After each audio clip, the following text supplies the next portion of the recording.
तो आज हम बात करने वाले हैं पैसे के पीछे की साइकोलॉजी पर। हमारे पास मॉर्गन हाउसल के काम से जुड़े कुछ नोट्स हैं और आज हम पैसे को लेकर हमारी कुछ सबसे बड़ी गलतफहमियों की कह सकते हैं परतें उतारने की कोशिश करेंगे। बिल्कुल। हमें अक्सर लगता है ना कि अमीर बनने के लिए कोई सीक्रेट फॉर्मूला चाहिए या फिर फाइनेंस में पीएचडी करनी पड़ेगी। पर क्या हो अगर असलियत इससे कहीं ज्यादा आसान और शायद कहीं ज्यादा मुश्किल। ये एक बहुत ही दिलचस्प शुरुआत है क्योंकि ये सीधे उस सबसे बड़े आइडिया पर चोट करती है जिसकी हम आज चर्चा करेंगे। और वो आइडिया ये है कि पैसे के साथ आपका रिश्ता वो गणित से ज्यादा मनोविज्ञान का खेल है। मनोविज्ञान का खेल? हाँ, हम अक्सर ये भूल जाते हैं कि वित्तीय निर्णय स्प्रेडशीट पर नहीं लिए जाते, वो डिनर टेबल पर लिए जाते हैं या मीटिंग्स में, जहां आपका डर, आपका गरूर, आपका पिछला अनुभव, ये सब कुछ हावी होता है। मतलब ये कि जरूरी नहीं कि सबसे स्मार्ट इंसान ही सबसे अमीर बने। तो चलिए इसी विचार को थोड़ा खोलते हैं। हमारे सोर्सेस का जो सबसे पहला और बड़ा आइडिया है वो यही है कि पैसे के मामले में आपका व्यवहार आपकी बुद्धिमत्ता से कहीं ज्यादा मायने रखता है। हाँ, और ये पारंपरिक वित्तीय सोच को एक तरह से पूरी तरह से पलट देता है। कैसे? देखिए, फाइनेंस की दुनिया को अक्सर बहुत जटिल और तकनीकी माना जाता है, जैसे वो सिर्फ कुछ विशेषज्ञों के लिए ही बनी हो। लेकिन ये सिद्धांत कहता है कि सफलता का मैदान असल में सबके लिए बराबर है। सबके लिए? हाँ, एक साधारण जानकारी वाला इंसान जिसका अपनी भावनाओं पर, खासकर लालच और डर पर मजबूत कंट्रोल है, वो उस जीनियस से कहीं बेहतर कर सकता है जो बाजार गिरते ही घबरा जाता है। वाह, ये सुनने के बाद तो मेरे जैसे लोग जिनके पास फाइनेंस की डिग्री नहीं है उनके लिए भी उम्मीद है। बिल्कुल। मतलब जो व्यक्ति शेयर बाजार में 20% की गिरावट आने पर घबराकर सब कुछ बेच देता है, भले ही वो कितना भी बड़ा गणितज्ञ क्यों ना हो, हाँ, वो उस आम इंसान से पीछे रह जाएगा जो शांति से बना रहता है, चाहे उसे कॉम्प्लेक्स फाइनेंशियल मॉडल्स की जरा भी समझ ना हो। और ऐसा इसलिए है क्योंकि निवेश एक मैराथन है, स्प्रिंट नहीं। बड़े वित्तीय फैसलों के जो नतीजे हैं वो सालों या दशकों बाद दिखते हैं। और इस लंबे सफर में कई उतार चढ़ाव आते हैं। वो जीनियस जो पहले ही झटके में रेस से बाहर हो जाए, उसकी बुद्धिमत्ता किसी काम की नहीं। किसी काम की नहीं। यहाँ धैर्य, अनुशासन और लालच पर काबू पाने की क्षमता, ये गुण किसी डिग्री या आईक्यू स्कोर से ज्यादा कीमती हो जाते हैं। ये इंटेलिजेंस का नहीं, स्वभाव का खेल है। ठीक है, तो अगर ये स्वभाव का खेल है तो फिर सवाल ये उठता है कि हमारे नतीजों पर हमारा कितना नियंत्रण है। और यहीं पर हमारे सोर्सेज दो बहुत मुश्किल शब्दों को सामने लाते हैं, किस्मत और जोखिम। हम सबको कड़ी मेहनत से सफलता की कहानियां सुनना बहुत पसंद है। हम बिल गेट्स या वॉरेन बफे को देखते और सोचते हैं कि उन्होंने जो किया वही करके हम भी सफल हो सकते हैं। और यहीं पर कहानी थोड़ी जटिल हो जाती है। स्रोत इस बात पर जोर देते हैं कि हर बड़ी सफलता में किस्मत की एक बहुत बड़ी अनदेखी भूमिका होती है, और हर बड़ी विफलता में जोखिम की। हाँ, ये दोनों एक ही सिक्के के दो पहलू हैं। जब कोई सफल होता है तो हम 100% श्रेय उसके कौशल और फैसलों को देते हैं, और जब कोई नाकाम होता है तो हम कहते हैं कि उसने गलतियां की। बिल्कुल। सच्चाई ये है कि दोनों में बाहरी ताकतों का बहुत बड़ा हाथ हो सकता है। लेकिन एक मिनट, क्या हम यहाँ किस्मत की भूमिका को कुछ ज्यादा ही बढ़ा चढ़ाकर नहीं बता रहे हैं? बिल गेट्स सिर्फ किस्मत वाले नहीं थे, उन्होंने सच में जबरदस्त मेहनत की और शानदार फैसले लिए। क्या हम उनकी मेहनत और विजन को कम आंक रहे हैं? ये एक बहुत जरूरी सवाल है और इसका जवाब या तो ये या तो वो नहीं है, ये दोनों है। अच्छा। बिल गेट्स जीनियस थे, उन्होंने बहुत मेहनत की, ये सच है। लेकिन ये भी सच है कि वो इतिहास के उस एक छोटे से दौर में पैदा हुए जब पर्सनल कंप्यूटर क्रांति हो रही थी। वो दुनिया के उन गिने चुने हाई स्कूलों में से एक में गए जहां उस वक्त कंप्यूटर था। ये उनकी किस्मत थी। तो सफलता बराबर कौशल प्लस किस्मत, और इसी तरह विफलता बराबर गलतियां प्लस जोखिम। इस बात को समझना हमें दो चीजें सिखाता है, विनम्रता और माफ करना। विनम्रता और माफ करना। हाँ, जब हम सफल हों तो विनम्र रहें क्योंकि शायद किस्मत ने हमारा साथ दिया, और जब दूसरे असफल हों तो उन्हें जज करने में जल्दबाजी ना करें। हो सकता है वे सिर्फ जोखिम का शिकार हुए हों। तो इसका मतलब ये है कि हमें किसी एक व्यक्ति की सफलता की हूबहू नकल करने से बचना चाहिए। बिल्कुल। क्योंकि हम उनके कौशल की नकल तो कर सकते हैं पर उनकी किस्मत की नहीं कर सकते। सफलता के जो व्यापक पैटर्न हैं उनको देखें, और अपनी वित्तीय योजना बनाते समय हमेशा अनिश्चितता के लिए जगह छोड़ें। मतलब एक मार्जिन ऑफ सेफ्टी रखें। हाँ, एक मार्जिन ऑफ सेफ्टी, क्योंकि आप हर चीज का अनुमान नहीं लगा सकते। जोखिम हमेशा दरवाजे पर दस्तक देता रहता है। तो अगर हम दूसरों को आंख बंद करके कॉपी नहीं कर सकते हैं तो हमें पता कैसे चलेगा कि कौन सच में अमीर है और किससे प्रेरणा लेनी है? और यहीं पर एक बहुत बड़ा दिमाग घुमा देने वाला आइडिया आता है जो दौलत की परिभाषा ही बदल देता है। हाँ, ये मेरे पसंदीदा हिस्सों में से एक है। समाज हमें सिखाता है कि दौलत का मतलब है महंगी कारें, बड़े घर, डिजाइनर कपड़े। जब हम किसी को बहुत ज्यादा पैसा खर्च करते हुए देखते हैं तो हम मान लेते हैं कि वो अमीर है। लेकिन स्रोत कहता है कि ये दौलत नहीं है, ये सिर्फ दौलत का एक दिखाई देने वाला हिस्सा है, यानी खर्च। तो असली दौलत क्या है? असली दौलत वो है जो दिखती नहीं। ये सुनने के बाद तो मैं सड़क पर हर महंगी गाड़ी को शक की नजर से देखूंगी। हाँ, ये तो पूरी सोच ही बदल देता है कि सफलता दिखती कैसी है। मतलब जो डॉक्टर मर्सिडीज चला रहा है वो शायद उतना अमीर ना हो सकता है कि उसने अपने भविष्य की आजादी को आज की गाड़ी के लिए बेच दिया हो। वाह। असल में असली दौलत है आपकी कमाई का वो हिस्सा जो आपने खर्च नहीं किया। वो आपके बैंक अकाउंट में पड़ा पैसा है, आपके निवेश हैं, आपकी फाइनेंशियल एसेट्स हैं। तो असली दौलत का लक्ष्य चीजें खरीदना नहीं है? नहीं, असली दौलत का लक्ष्य है आजादी। आजादी? हाँ, ये आपको अपनी जिंदगी और अपने समय पर नियंत्रण देती है।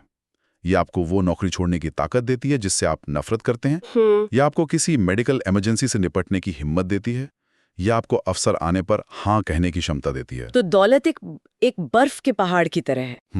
हम सिर्फ ऊपरी हिस्सा देखते हैं, कारें, घर, छुट्टियां, लेकिन असली ताकत उस 90% हिस्से में है जो पानी के नीचे है, जो किसी को दिखाई नहीं देता। बिल्कुल सही एनालॉग है। और समाज हमें गलत लोगों से प्रेरणा लेने के लिए तैयार करता है। हम उस एक्टर को देखकर अमीर बनना चाहते हैं जो इंस्टाग्राम पर अपनी लैम्बोर्गिनी दिखा रहा है, पर हम उस साधारण दिखने वाले इंसान पर ध्यान भी नहीं देते जिसकी दौलत शोरूम में नहीं बल्कि उसके इन्वेस्टमेंट पोर्टफोलियो में है। और इसी न दिखने वाली दौलत को बनाने का सबसे शक्तिशाली हथियार क्या है? वो कोई रॉकेट साइंस फॉर्मूला नहीं है। वो एक ऐसा सिद्धांत है जो हम सबने स्कूल में सीखा लेकिन असल जिंदगी में नजरअंदाज कर देते हैं।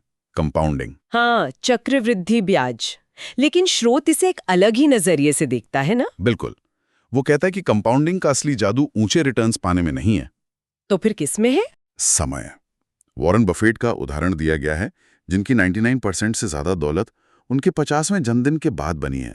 99%? हाँ, लोगों को लगता है कि वो एक महान निवेशक हैं जो वो हैं, लेकिन असल में वो 75 सालों से लगातार एक अच्छे निवेशक रहे हैं।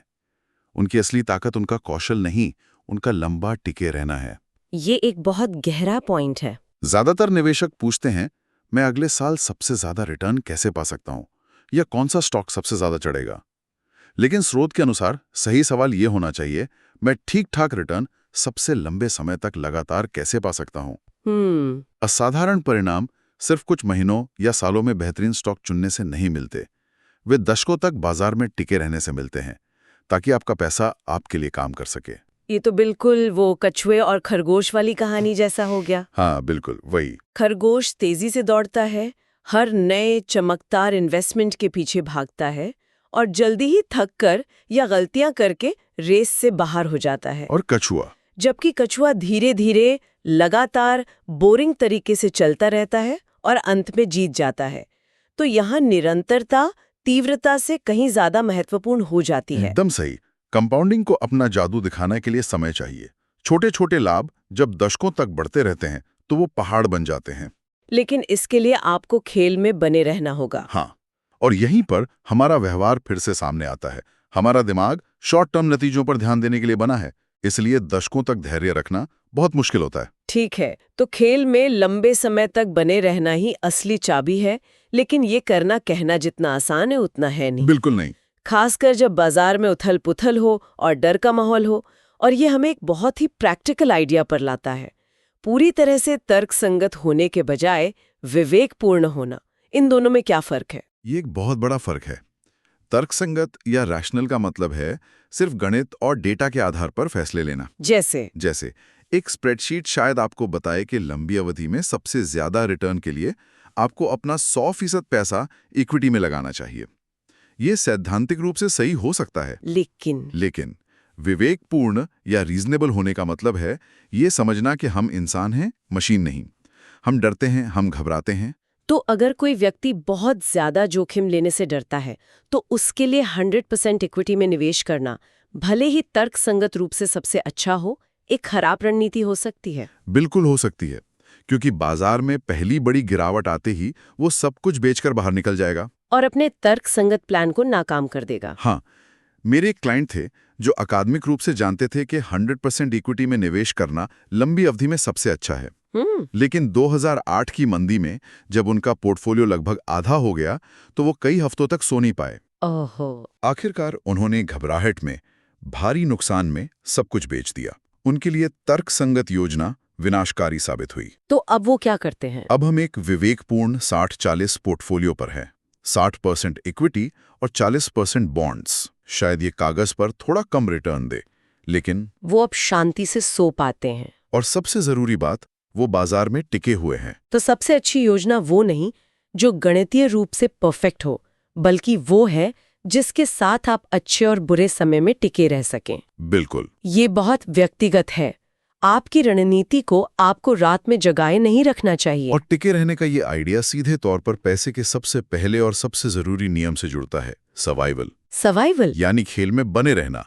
कोई भी रिटर्न, चाहे वो कितना भी आकर्षक क्यों ना हो, किसी काम का नहीं अगर वो आपको खेल से ही बाहर कर दे। आपको ऐसे फैसलों से हमेशा बचना चाहिए जो आपको पूरी तरह से बर्बाद कर सकते हैं। और शायद खेल से बाहर होने का सबसे बड़ा कारण है लालच।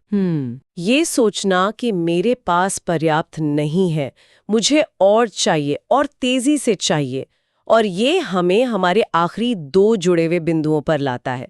ये जानना कि आपके लिए पर्याप्त कितना है और अंतहीन लालच का खतरा। ये दोनों अवधारणाएं एक दूसरे से गहराई से जुड़ी हुई हैं। कैसे?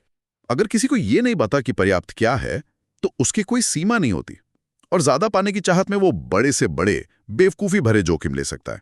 वो अपनी नौकरी, अपनी प्रतिष्ठा, अपनी आजादी सब दांव पर लगा सकता है। हाँ, और विडंबना यह है कि यही जोखिम उसके खेल से बाहर होने की संभावना को बढ़ा देता है। जैसे वे लोग जो अपनी सारी बचत एक ही सट्टा वाले स्टॉक में लगा देते हैं, इस उम्मीद में कि वे रातों रात अमीर हो जाएंगे। बिल्कुल। या वो अमीर बिजनेसमैन जो गैर कानूनी काम करता है सिर्फ थोड़ा और पैसा कमाने के लिए, और अंत में सब कुछ खो देता है। वो पर्याप्त से संतुष्ट नहीं होते। लक्ष्य का खिसकते रहना, जैसे मूविंग द गोल पोस्ट्स कहते हैं, एक बहुत बड़ा खतरा है। जब आपके पास अपनी जरूरत से ज्यादा हो, तब भी और ज्यादा के लिए बेतहाशा जोखिम लेना मूर्खता है। तो संतोष एक जरूरी वित्तीय कौशल है। बहुत जरूरी। ये समझना कि कब रुकना है, कब कहना है कि मेरे पास पर्याप्त है, आपको उस चक्र से बचाता है। सर्वाइवल ये सुनिश्चित करता है कि आप इतने लंबे समय तक टिके रहें कि कंपाउंडिंग अपना जादू दिखा सके, और पर्याप्त को जानना ये सुनिश्चित करता है कि आप अपने सर्वाइवल को खतरे में डालने वाले मूर्खतापूर्ण जोखिम ना लें। तो पैसे के मनोविज्ञान पर हमारी इस पूरी चर्चा को अगर मैं समेटना चाहूं, तो ये साफ है कि पैसे के साथ हमारा रिश्ता कितना मानवीय है। बिल्कुल। हम इसे गणित का विषय समझते रहें, पर ये तो व्यवहार, धैर्य, अहंकार से बचने, किस्मत को समझने और ये जानने के बारे में है कि हमारे लिए पर्याप्त का क्या मतलब है। ये सब कुछ हमारे अंदर है। सही है। स्रोत से मिला अंतिम निष्कर्ष बहुत शक्तिशाली और उम्मीद देने वाला है। वित्तीय सफलता इस बात पर बहुत कम निर्भर करती है कि आप कितने होशियार हैं, और बहुत ज्यादा इस बात पर कि आप व्यवहार कैसे करते हैं। ये तो वित्तीय नियंत्रण वापस हमारे हाथों में देता है। हाँ, सफलता बाहरी कारकों पर कम और हमारे अपने स्वभाव पर ज्यादा निर्भर करती है। तो कुल मिलाकर अपनी भावनाओं को समझें, लंबा सोचें, दिखावे से बचें और सबसे जरूरी खेल में बने रहें। और अंत में इस श्रोताओं के सोचने के लिए एक विचार छोड़ते हैं। अगर सच्ची दौलत, आजादी और अपने समय पर नियंत्रण है, तो आज कोई अपने व्यवहार में ऐसा कौन सा एक छोटा सा बदलाव ला सकता है जो ज्यादा कमाने से नहीं बल्कि खर्च के बारे में सोचने के तरीके से जुड़ा हो, जिससे उसे भविष्य में थोड़ी और आजादी मिल सके।